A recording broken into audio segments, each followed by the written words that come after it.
Hey all, today we are looking at Windows 11, how to fix the no audio issue. Let's get into it.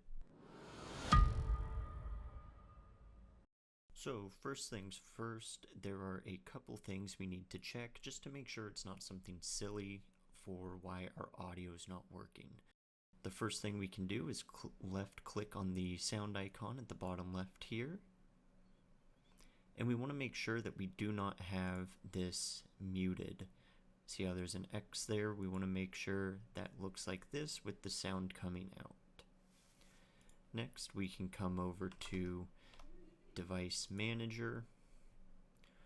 We are going to want to go down to Sound, Video, and Game Controllers and make sure we don't have an exclamation point or some sort of caution symbol over this. This is your audio device. It is possible that you do have multiple of these, and you'll want to make sure that you don't have caution symbols over any of them. Next, we can change the driver on it, so let's go Update Driver, browse my computer for drivers, and let me pick from a list of available drivers on my computer.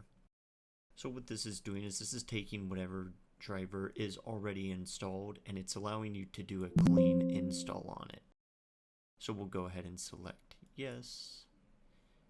And now that it is installed, you should be good to go. Just to make sure that this is good, you can go ahead and give your computer a restart. And once restarted, your audio should be working as expected.